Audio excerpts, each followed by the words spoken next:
Hey, welcome to Crosspoint. Let's be honest, every single one of us wants to be happy. We spend a lot of our lives chasing it, searching for it, hoping for the next relationship, achievement, purchase, experience, vacation, promotion, or life change to finally deliver it. And if that's you, you're in the right place. Because this weekend, we're talking about one of the most common messages in our culture. Do what makes you happy. And it sounds wise, it sounds freeing, it even sounds a little Jesus-y. But there's just one problem. Jesus never said it. Hey, my name's Abby, and we're so glad that you're joining us today. We're a church that meets in a building like this, but also in coffee shops, living rooms, bars, dorm rooms, patios, all across the internet. But you need to know, wherever you're watching from, you're not just watching, but behind the screen, there's an incredible community that you can get to know and grow alongside of. In fact, we'd love to know you, and to do just that, we want to invite you to scan this QR code. Tell us a little bit about yourself, and we'll help you get connected and involved in the right ways around here. And if it's your first time with us, we'll send you a gift this week just for joining us. The July 4th holiday weekend is just 1 week away, and Crosspoint is going to be online only that weekend. We're giving our valued volunteers the gift of a weekend with their loved ones. Therefore, we will not be hosting any in-person services for kids, students, or adults over Independence Day weekend. But that doesn't mean we're not meeting. We'll be here online all weekend and all week long. And for this online-only weekend, we have the chance to hear from a very special guest, Clay Scroggins, the author of Inspiring Leaders Guide to the Future and How to Lead When You're Not in Charge. He's one of the best communicators of our time. He's so funny. You are not going to want to miss this one. So make plans to join us next weekend online. All right, one of the best ways to make a difference this summer is by stepping outside of our routine and serving others. Summer's here, and at Crosspoint, that means the best summer ever is underway. In fact, our next summer serve opportunity is coming up on Tuesday, July 7th at Fisher's Youth Assistance Program. And if you're interested in joining other Crosspointers to serve the underserved in our communities by helping prepare summer food distribution packs, scan the QR code for details and to sign up to let us know you're joining. Plus, another easy way to be a difference maker in our community is through our Back to School in Style initiative. This is a partnership with one of our local elementary schools, and there's 2 ways that you can participate. You can either stop by the Commons at Crosspoint during a weekend service or during the week and pick up a shopping tag with an individual back-to-school clothing items. Or if it's easier, just hit this QR code, make a donation, choose the designation Back to School in Style, and we'll do the shopping for you. Check it out today, anytime between now and July 19th. Last, we've got some new summer growth opportunities.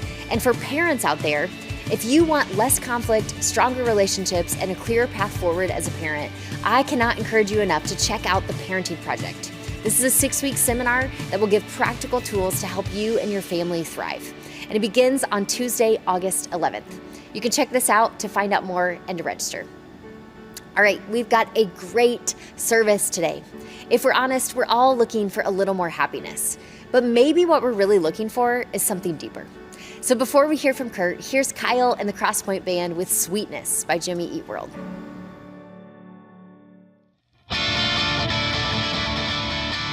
If you're listening, whoa,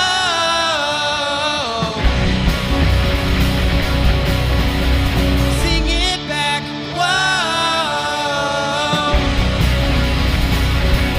string from your tether unwind, whoa, whoa, upward and outward divine, whoa, whoa, power spinning deeper.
Come on. How many of you didn't expect to hear Jimmy Eat World? Make some noise for that band if that was surprised you right there. Yeah, are you listening? I mean, we've been talking about things Jesus never said. You know, we hear a lot of things in culture. We listen to a lot of things in culture, but it's important we're listening to the right things. So, welcome to Crosspoint. Really excited to have you with us this weekend. My name's Curt, and if you're here for the first time, welcome to Crosspoint. You picked a good weekend because we're talking about some things that I think relate to all of us, regardless of where we are in our spiritual journey. And we're going to dive into one more of those this weekend. And let's make some noise for those tuning in online this weekend. All of our friends that are joining us, we're so excited to have you tuning in. If you're pooling or laking, or maybe this is just your normal mode of joining us, we are excited that you're a part of what's happening here. Now, this is the last weekend of Not Jesus, things Jesus never said, and you might be wondering, like, why would a church talk about things that Jesus never said? Which is kind of interesting. I'm answering that at the end of this series. But, you know, if you're new to faith or newer to faith, or maybe if you've ever looked at the New Testament part of the Bible, when you look at the first four books in the New Testament, Matthew, Mark, Luke, and John, these are the biographical accounts of Jesus' life. And when you look at some Bibles, the text, the literal text, instead of being black ink, it's actually red letters. And those are the words of Jesus, and they're actually otherworldly, and they're powerful. I mean, the things that Jesus says is powerful. And so in this series, it's sometimes helpful just to look at things that he didn't say, things he could have said, things we think he did say, or things I would have said if I were him. And when we do that, it actually helps us understand the power of the things he actually did say. So today we're going to talk again about something Jesus didn't say, and today we're going to talk about something he didn't say about happiness. And one of the things I know about every single one of us in the room, those of us tuning in online, is you all want happiness, right? Like, we all want to be happy. Like, I don't think I've ever met a person that says, hey, I just want my life to be miserable. That is my goal in life. No, we all want a degree of happiness. And so today we're going to look at the phrase, go do what makes you happy. And I know for some of us, you're like, we so desperately want that phrase to be something that Jesus said. Unfortunately, he didn't. And so we're gonna kind of understand what he actually did say, and it actually takes us to some deeper places on that level. So we're going to look at the Gospel of John this weekend, and we're going to look at a moment in Jesus' life, and it's kind of a long story. The cool thing is, I think there's some connects in this, an application for every single one of us, again, regardless of where we are in our spiritual journey. And then at the end of the story, we're going to see something specifically that he did not say, and then we're going to, that kind of reveals what he actually did say, and it kind of lifts up just how transformational that thing actually is. So this is the gospel account of Jesus' life from the writer John. Here's what he says. He says, at dawn, Jesus appeared again in the temple courts where all the people gathered around him, and he sat down to teach them. The teachers of the law and the Pharisees, which, by the way, these were like the highly, like the people that wanted to look all religious. They were super spiritual. At least they wanted to present that. They really weren't, because internally they were pretty judgmental, pretty hypocritical. And so the teachers of the law and the Pharisees, they brought in a woman caught in adultery. Now, I want to hit the pause button here for a moment, because I just want us to visualize what's going on right here. Jesus is in the village area. He's sitting down in the middle of the city, and he's teaching. He's leading a small group, a men's group, a meetup group. We don't know exactly what it is. He's got a bunch of people around him, and these hyper-religious men drag this woman that they caught in the act, as it says right here, of adultery, in front of him and kind of present her to him. Which raises for me a lot of questions, and I wish we had some time to dig into these questions, which we would if we had more time, but like things like where's the guy? Right? You can't do adultery by yourself. Like, why did you just bring her? And then the other question is kind of like, what were you peeping at that caused you to find her? Right? Like, how exactly did this happen? And so, and that's a message for another week, by the way. But nonetheless, this woman, she's caught in the act of adultery. Just imagine that. When you're caught in the act, I mean, that means like she probably was drugged into this moment, barely clothed. And this is likely one of the most humiliating, one of the lowest moments of her life. And it's interesting because the religious leaders aren't like standing in to help her. No, as we're going to see in a moment, they're actually using her as a tool to actually get at Jesus. And we see this in the next part of the story. It says, they made her stand before the group and said to Jesus, "Teacher, this woman was caught in the act of adultery, and the law of Moses commanded us to stone such women." So imagine that they're very publicly suggesting that they're going to throw rocks at her and she's going to die a very, very public death, a very painful death. And then they ask Jesus this question. They present that and they say, so what do you say? All right, and the next verse actually shows us some of their motivation to what they're getting to at right here. It says they were using this question as a trap in order to have a basis for accusing Jesus. So they kind of put Jesus in what I would say is a no-win situation, right?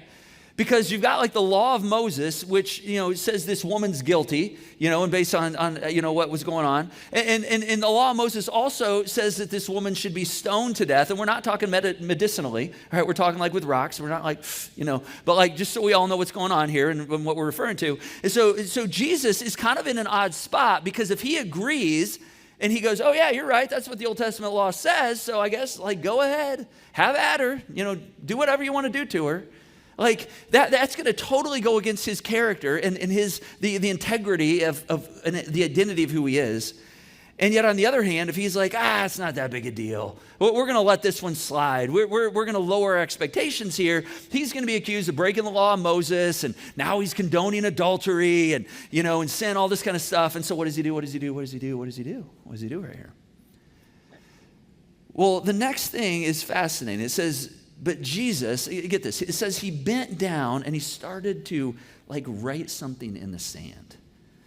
And this is interesting because they ask him a question and he kneels down and he starts drawing in the dirt.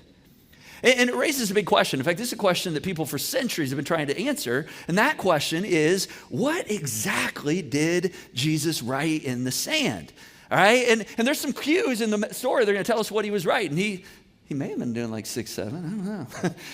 Probably not. That's a funny one, by the way. And my kids are dying with the reality that I just brought that into this message. But I don't think that's what he was talking about. In fact, the other manuscripts outside of these texts actually indicate to us that he was bending down, writing in the dirt the sins of the religious leaders.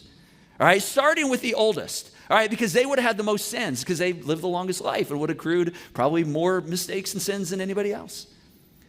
And so again, we're not exactly sure, but let's just visualize this for a moment. All right, so he's making a list in the dirt. All right, and he looks up at the Pharisees and he sees Phil. Let's call him Phil the Pharisee. He's the oldest. He's kind of the ringleader. And he starts writing down, he says, Phil, and he starts writing down, because Jesus is all-knowing, right? So, like, he starts, he knows what was in his browser history last week. He doesn't have to look that far. He's like, oh, yeah, like, barely there bikinis, I remember that, or whatever was going on in Phil's browser, right?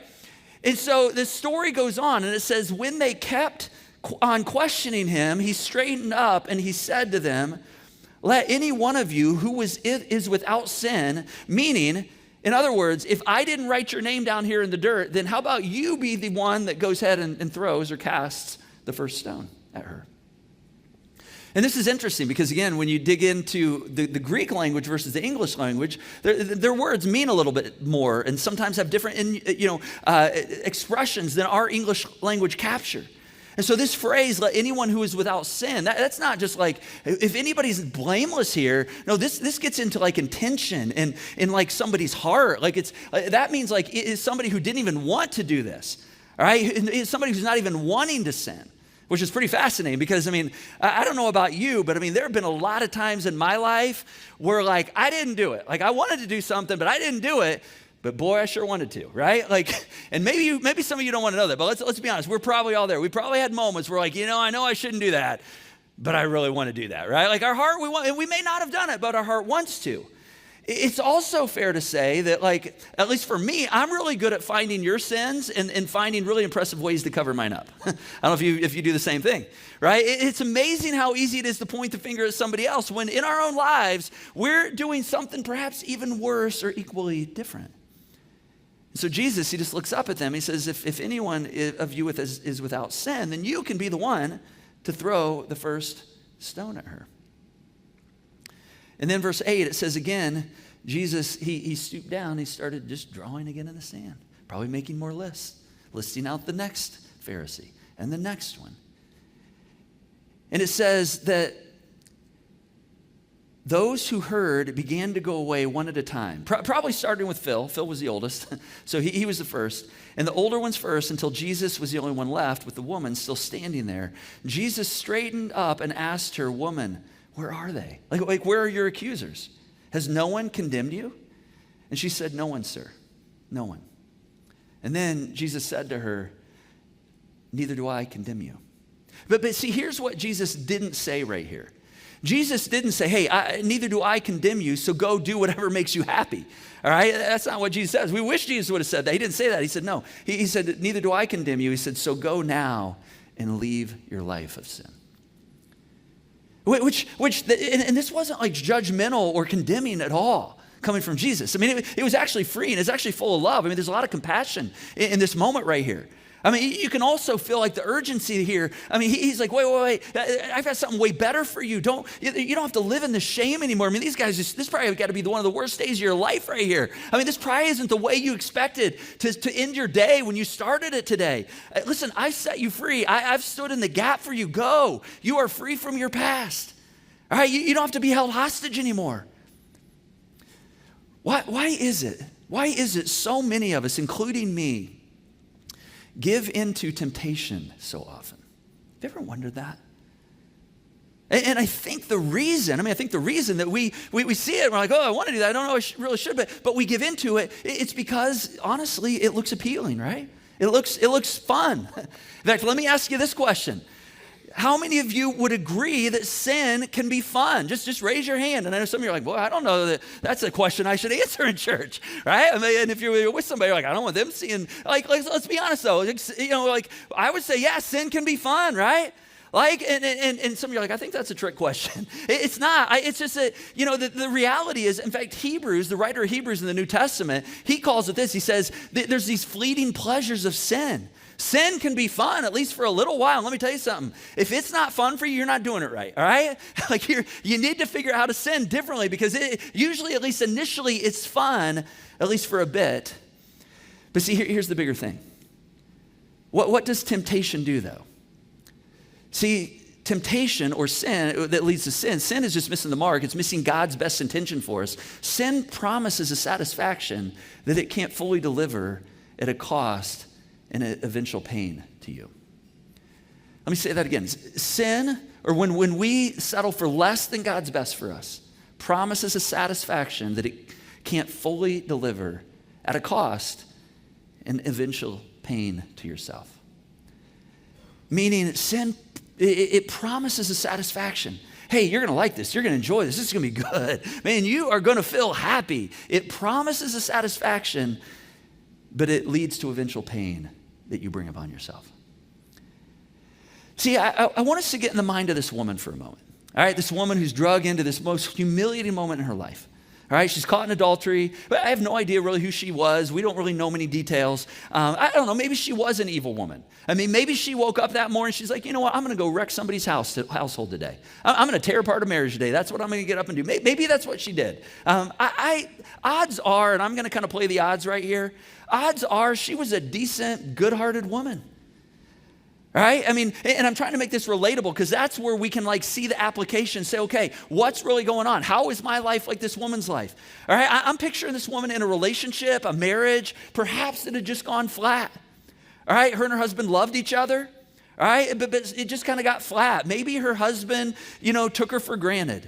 And she just didn't feel valued. Maybe her husband didn't appreciate her. I mean, if I'm honest, I can honestly say I've done that in my marriage.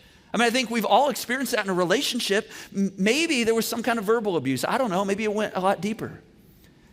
Perhaps one day she goes out and gets a new job. She says, hey, I need to go out, and it builds her confidence. She realizes, hey, I can do something. I can bring something to the world. And she feels a little bit better about herself. She's now working around all sorts of people and new people, and she's working next to a guy, and he's kind of fun and lively personality, and it's just innocent. There's nothing weird going on. It's just normal collegial relationships. But after a while, he starts paying attention to her. And she feels a little guilty about it because she didn't feel paid attention to at home. And, he compliments her. He gives a shout out on her work. Says, hey, that project you did, man, you knocked that out of the park. And then one day he notices her hair. She gets highlights. He's like, man, hair looks really good. And she thinks to herself, well, gosh, my husband didn't even notice my hair. Like this guy, he notices my hair. And she finds herself starting to look forward to interactions with him, right? She doesn't necessarily want to, but she just finds her heart kind of leaning that way. And then he starts following her on Instagram, right? Starts liking, commenting, every post, like gives thumbs up, and then eventually like fire, man, you're hot, you're on fire, man, look at you go. And all of a sudden, like she looks forward now to seeing him. And then one evening they stay late after work. And they're working late, and he opens up to her, and his life apparently isn't all that great. And then a week or two later, he comes back to her and he says, gosh, I think I married the wrong person. I mean, it's such a struggle. I feel like I should have married someone like you. And then, one day later in the week, she's sitting at her desk and he kind of brushes her arm as he walks by. And she's like, wow, there's something that happened when we touched. And, she doesn't know if it's an accident or if it was intentional, but she starts wondering if something's there. She goes, wow, I feel a certain way. I think he could actually make me happy. In fact, he would make me happy. Then she tells her girlfriends, and her girlfriends are like, girl, you follow your heart, right? Like go do what makes you happy. Like you go do you, boo-boo, right? Like that's what we do as friends sometimes. Like, you go do this. I don't know if it happened that way. I'm just trying to make it real. Like these are the ways things like this happen at times. And step by seemingly innocent step, like one seemingly insignificant decision after another, she finds herself barely dressed and perhaps one of the most humiliating moments, the lowest moments in her life.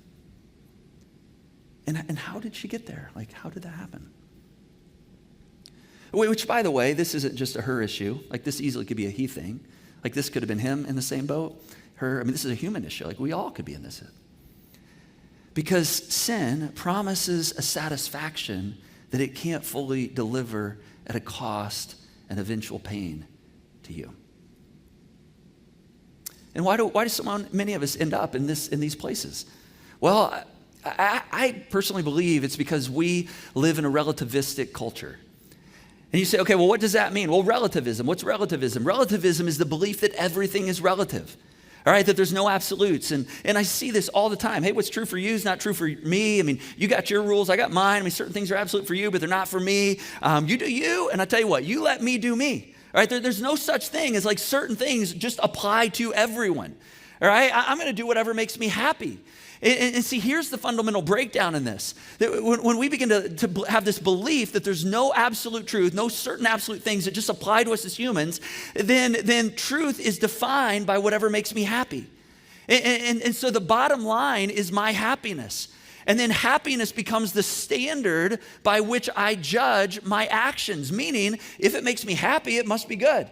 Or if it doesn't make me happy, it must be bad. And I know. I mean, everybody says, boy, don't get involved in this, all right? That you shouldn't go down that path. But like, listen, it feels right, so I'm going to do it. So this is the problem, right? These are the problems right here. And for so many of us, the other thing is that we think happiness, is at odds even with Jesus, with faith, with God. Like deep down, maybe we had just a really misguided religious upbringing, and we're just told, or at least it was inferred that, man, if you're going to follow Jesus, you're not going to be happy. All right? Or, there's no way for you to choose Jesus, but also have a sense of joy or happiness in your life. All right? Almost like if I'm going to follow Jesus, it's not going to be any fun, right? Some of you, you believe that in college. You're like, well, I'm in college, I'm having fun, but I'm also drawn to Jesus. But these seem to be two mutually exclusive ideas right here. Right? I didn't think you could have fun and follow Jesus. Now think about this for a moment. Just follow me down this path for a second. If the God of heaven, all right, the God of heaven, he's not up there. The one who said, for God so loved the world. He looked down at you and said, for God so loved the world. All right? He's not looking down at you saying, I so love the world because I want you, my children, to be holy and miserable. It's not what he wants for you. All right? No, we actually looked at this last weekend. We unpacked last weekend, some things on prayer and asking God and seeking from God. And we looked at Luke, what Jesus said in Luke 11, where he said, you fathers, and this could apply to mothers, if your children ask for a fish, do you give them a snake instead? And you're like, no, I don't do that. Or if they ask for an egg, do you give them a scorpion? No, of course not. And he says, you're sinful. I'm sinful. Like we're greedy, sinful, not real generous people. All right, but we still know how to give good gifts to our children. How much more do you think your Heavenly Father will give the gift of the Holy Spirit to those who ask Him? Like God is a good gift giver. And yet we find ourselves in odds with happiness. We go, oh man, I want to be happy. And I think the problem is we're looking for happiness in all the wrong places. because we were actually designed for so much more. In fact, Max Lucado, in one of his books, When God Whispers Your Name, he has this great little illustration, and I want to kind of tell it to you, but I'm going to kind of make it my own, and so if you don't like it, you can blame me, don't blame him. He tells it a little different, but he asked this question. I'm going to ask the question he asked. He asked this question. He said, would a fish ever be happy on the beach? All right, and so I just want you to visualize that for a moment. All right, just visualize a fish out of water, put it on the beach. In fact, we don't have to visualize it. AI helped us out right here. All right, so visualize. Is this fish happy on the beach? What do you think? Yes or no? Yeah, is it happy? No, what's it doing on the beach? You know what it's doing? It's doing the NBA thing. It's flopping. That's what it's doing. It's flopping. All right, so is it happy? It's not happy. All right, well, what if we bring some things from our world to this fish to try to make it happy? What if we bring like a pile of cash? We just layer a stack full of Benjamins underneath this fish. All right, is that fish happy right now? No, it's still not happy, right? Now, what if instead we say, hey, we're going to throw a party for the fish. We're going to invite all the cute fish from the sea, and they're going to bring their party stuff, and they're going to have some music, and they'll be flipping and flopping, and the bass is going to be booming. Is that fish happy now? No, still not happy, right? All right, how about we give him a margarita or Mai Tai? All right, Mai Tai, that'll make him happy. Is he happy with a Mai Tai? No, still not happy. All right, what if the fish takes a selfie? Hey, look at me, right? Fish bod, fire. Everybody's liking. Man, you look so good. Like, look at you go. Is he happy? No, still not happy. What if you give the fish a Playboy or a Playfish magazine, by the way, not a Playboy, Playfish. He's like, look at the tail on that thing. All right, is he happy? No, he's still not happy. Why is the fish not happy? You know why the fish isn't happy? Because the fish wasn't created for the beach. It was not created for that. See, if we ever find ourselves wondering why we're not happy, we have to ask ourselves, what are the things of this world that I'm living for? And maybe we need to consider lowering our expectations of earth, because see, you and I weren't created for earth. We were created for God, by God, for things that are bigger than this world. Which is why we're back to sin promises. The things that are lesser than God's best for us promise a satisfaction that it can't fully deliver at a cost, and eventually, even at times, some really deep pain that we bring upon ourselves. So what do we need to understand right here? This is so important. What I want us to see is following Jesus or faith or pursuing God is not mutually exclusive of happiness. In fact, they're actually very, very related. All right. In fact, it's not that Jesus didn't say, hey, go do what makes you happy. And so it's like, well, if he didn't say that, he didn't want happiness. No, he just wanted to take us way deeper than just the happiness part. All right. Because Jesus actually is the pathway to happiness and joy. Let me say that again. Jesus and happiness are not mutually exclusive. All right, serving God, serving others, following the way of Jesus, being about things bigger than ourselves. I mean, that is actually the pathway to true meaning and true happiness. In fact, I love how the psalmist writer David put it. David, we get a glimpse into his prayer journal. He said this, he said, you will make known to me the path of life. If in your presence is the fullness of joy. In your right hand, there are pleasures forever. Not the fleeting pleasures that the writer of Hebrews talked about. No, he's talking about eternal pleasures.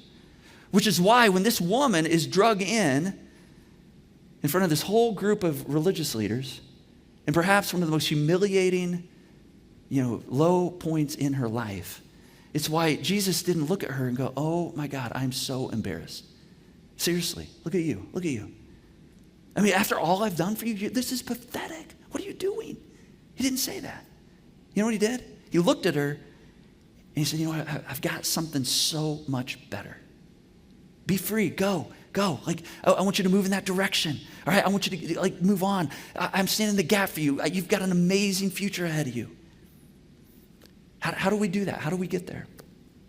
Well, I want to give us two really practical and applicable next steps and distinct things that we can do this week.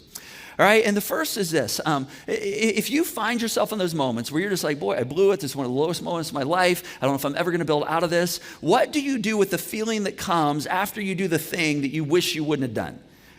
right? Let me say that again. What do you do with the feeling that comes after you do the thing that you wish you wouldn't have done, where you're feeling a lot of shame? Well, here's what I want you to do. I want you to come back next weekend, all right? Because we're going to talk about this. In fact, this is what our theme is going to be next weekend. And some of you are like, dang, I thought we were going to figure that out tonight. No, I want you to come back next weekend. And the cool thing, we're going to be online only, and we're going to hear from an amazing guy, Clay Scroggins. We on our online weekend bring people in that we couldn't otherwise bring in to come in for a weekend, but we get to do that because it's online. And he's going to be unpacking this very question for us. What do you do with the feeling that comes when you do the thing that you wish you wouldn't have done? And he's going to help us walk through that universal struggle, that what do we do with the mistakes that we wish we could erase? So when you're exhausted because you just feel like you just keep having to work at hiding a secret, or when you feel like your past has become like a permanent identity, all right, we're going to discover that some of our worst moments don't disqualify you, but those moments are actually the very thing that opens us up to a genuine life of freedom and fresh starts. And next weekend is freedom. We celebrate freedom here in our country, but we're going to be talking about freedom that's way bigger than that kind of freedom. And so here's the other cool thing. Now, if you like Clay next weekend, this is really cool. I want you to hold the date on this right here because Clay's actually going to be with us this fall. He's actually going to be joining us later on this fall. In fact, September 10th and 11th, we're going to have him in person here, and he's going to be at our Thursday evening early weekend service with us. And then he's also going to be helping us do a grand opening for the Commons here at Crosspoint. And so some of you are going, oh, I thought the Commons was already open. Well, it is, but you know how like stores when they open, they do like a soft open, and then eventually they do this like, hey, we have a grand opening. Well, we're going to do that this fall, and Clay is actually going to be coming and speaking here. He's going to be doing a learning lab, and this is an opportunity for you, for your office, people in your teams, if you're a leader in your workplace, to bring your friends. We're going to do a morning session, a networking event, and then we're going to hear from Clay for about an hour, and he's going to kind of build in on healthy culture and how to create a culture that helps develop people. And he's an industry leader, does this with Fortune 100 companies. And so we're going to have the chance to do that and hear from him as we grand open the Commons. And if you're interested in being a part of that, on your next steps, there's a box at the bottom that says, hey, loop me in when the promotional materials come out for that. Let us know that, and we will send those to you because we would love you to bring a team to be here. Now, if all that piques your interest, make sure you're here next weekend because we're only going to be online. We're not going to be in person. Now, that doesn't mean we don't have church. We're going to be having services. It's just we're going to be joining the online crowd with what you do every single weekend, and we're all going to be joining through the online platform so we can take a weekend off for our volunteers and give them some time with their families. So it's going to be a great weekend. I hope whatever you're doing, laking, traveling, you find a time to dial in and hear Clay next weekend. All right, so that's the first next step. Hey, I'm going to show up next weekend. Now, here's the second one. I want to ask you a couple questions that'll help us get into this. First question is this. You can just rhetorically think about this. Why am I here? I want you to say why am I here? What's my purpose? Why did God put me on the planet? And then I want you to kind of ask this third one. I want you to say can I articulate my personal mission statement for life and for work? Do you know why you're here? Do you have a personal mission statement? Can you articulate, hey, here's why God put me on the planet? See, I have this belief, and this isn't data tested, at least hard data. I've got a lot of soft data. I think for many of us, we are always and often trying to figure out what makes us happy because we don't have a clear understanding of mission and our purpose here on earth. And I'm a great sample case of this. In fact, I want to share a bit of a story on this. Some of you have picked bits and pieces of this up over the years if you've been with us for a while. But back in 1998, I had been in ministry for 3 years. I was doing student ministry with junior and senior high students. And I was getting to the point where I was like ready to throw in the towel.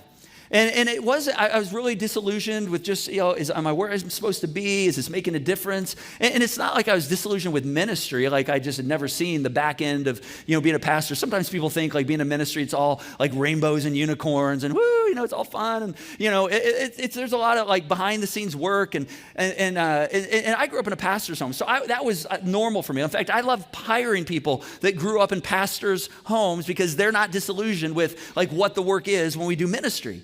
But I had just gotten to the place where I was like, God, I don't know this is what I'm supposed to be doing. And God had called me to ministry. I didn't really want to be a pastor, but God said, hey, here's really what the call is for your life. And I'm like, why would you put me in a church with a bunch of already convinced people when I have a heart for people in the marketplace and schools that don't know Jesus? Why can't I be out there? And I know it now. I know part of that reason is because God wanted me to be a part of creating a church for people that are in those places to have a place to come. But at the moment, I didn't know that. And so I'd gone as far as calling Ball State to, talk to them about their transition to teaching program. And already had a plan in place that I had a degree, but I'm going to go, get my teaching degree, and I'm going to, start working in a school and where I can have impact on students' lives and make a difference in lives of students and others that don't know Jesus. My wife, ironically, was actually working in the schools at the time. She was a teacher, her third or fourth year, and she was about ready to throw in the towel on teaching. She's ready to be like, hey, I'm done. I don't know why I'm here. I don't have any sense of purpose in this. If this is what it is, I feel like I'm supposed to do something else. And she'd started exploring other options. So we're both looking to switch.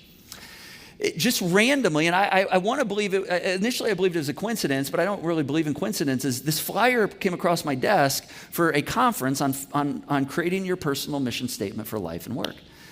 And so I said, I should go to this. Maybe I felt a nudge to just sign up. So I went, and it was a half-day conference with Lori Beth Jones, and she is the author of the book, The Path, and she also wrote a book called Jesus in Blue Jeans. It's a devotional book on how Jesus is an ordinary guy, and he's relatable, even though he was God at the same time. But I found this seminar really helpful. In fact, I bought the book and the workbook, and I bought my wife one, and we went away a few weekends later for a weekend at a cabin, and we worked all the way through that workbook, and we each of us dialed in our mission statement, and I'm telling you what, it was a game changer. In fact, my statement came out in the form of I'm here to inspire, develop, and empower people, people in my orbit, students, the people I'm serving, to live life to the fullest. That's always been at my heart. I want to help people live a full life, live the full joy, the full peace, everything God has for them. And it just hit me as I started narrowing this in. I go, oh my gosh, I'm in a role in student ministry that I get to do that every single day. Every single day I have the opportunity in conversations and meetings to help coach people toward living life to the fullest. And I'm about ready to step out of this. And it totally changed the way I saw what I did. Now, it's not always that way. For some of us, we go through this and we're like, hey, I'm in the wrong place. I need to get a place where I can live this out. Now, my wife, on the other hand, she was in teaching, ready to get out. She developed a mission statement, and it was somewhere along the lines of bringing and cultivating and inspiring a life of joy in students and others she works with. And she's like, I don't know that school's a place where I get to do that. But she began to process what that looked like, and she had an aha moment. She goes, oh my gosh. Every single day, in my classroom, there are students that come in, and they come from homes that are destroyed and, are struggling, and they come into my classroom, and I have the opportunity for 7 or 8 hours a day to create an environment where they can live a life and experience joy. And it changed. She goes, oh my gosh, I get to do this every day, and I was about to step out of it. She had degrees and, master's degrees in reading and, postmaster work in reading. And she's like, that's the vehicle of what I do. But my mission is to help inspire and create moments for people to experience a deeper joy and meaning in life. And I get to do that every single day.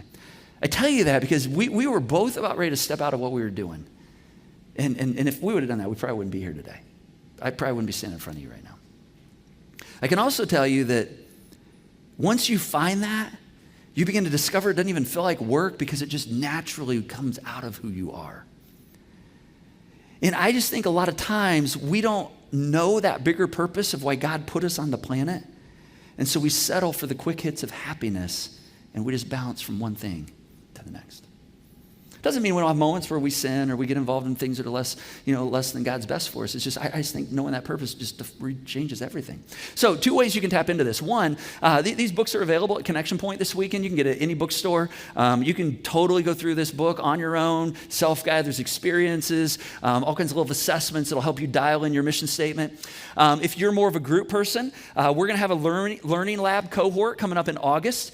And my wife and I both are going to be actually kind of coaching this session. It's going to be 4 weeks where we're going to read through the book, and then we're going to each session coach you through some of the experiences and help dial in the things that are leading you to what your mission is. And at the end of 4 weeks, you're going to have a very clear, articulate mission statement. So if that's of interest to you, you can scan the QR code, sign up. We'd love to have you in that setting. And so I just encourage you to take one of these steps. If you're like, hey, I'm looking for that, pick the book up or join the seminar. I just believe God has some amazing things in store. So my goal this week is that, as we go back to work and, students, as you go back to your clubs and sport teams and all this, that there's a different motivation. All right, that there's a different drive, that somebody looks at you and goes, oh my gosh, like what got into you? I mean, there's a different level of energy and purposefulness in what you're doing. Or students, your friends are going, man, there's something different going on in you. Why is that? And perhaps it's because you've gone deeper than just going for the happy, but you're going for the deeper levels of happiness and joy that are tied to purpose and God's best for you. And it's pretty cool when you get there and you go, wow, I actually get to be a part of this. I didn't realize that my job is here, but my mission actually supersedes that, and I get to live that out regardless of where I am. And we're going to do it well. So I hope you'll take a next step. Maybe it's coming back next weekend. Join us online here in Clay. If you really want to know how to get out of those moments where we get stuck and we don't know how to get out of the places that we wish we weren't. If it's joining one of these, picking up the book or joining a group. Maybe it's just taking a step toward Jesus. You're here and you're going, yeah, I've been going after a lot of things and I just need to begin to move in the direction of Jesus. And maybe that's your first step. The band's got another song for us. Let's go ahead and stand. I'm going to pray for us and then we're going to sing one more. Heavenly Father, I just want to thank you. Thank you that you are with us, that you have a plan and a purpose for our lives. And I just pray right now that you would give us some inspiration for our souls right now. We want to be happy. I mean, we long for that. And you do too. You actually deeply desire that for us, but you long for so much more. And some of us are carrying things right now, and I just pray that you lift some of the weights from our shoulders, maybe some of the stress, take our worries off of us. Remind us that you're in charge, that we can lay our head on our pillow tonight and hand the world over to you and know that we're in good hands because you care for us more than we can ever imagine. You heal diseases, you carry anxiety and depression, you heal marriages, restore relationships. Father, I just pray that you help us to trust you in those ways, or maybe trust you again. Maybe for some of us this weekend, we know our very first step starts with saying, God, I just want to give you my life. I want to take advantage of what Jesus did on my behalf on the cross. I want to know his grace. I want to walk with you. I'm not going to be perfect at it. But Jesus, I need you. And I kind of feel in my heart right now like you're pulling me in that direction. If that's where you are, you can just say yes to that and say, Jesus, would you receive me and would you fill me as I receive you? God, I pray that you build us up, build our confidence, replenish our soul. I pray. Thank you so much. We love you. Amen.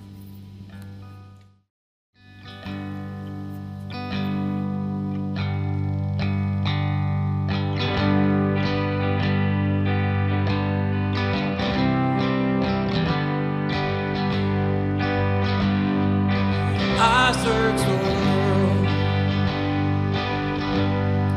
but it couldn't fill me. Man's empty praise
thanks so much for watching.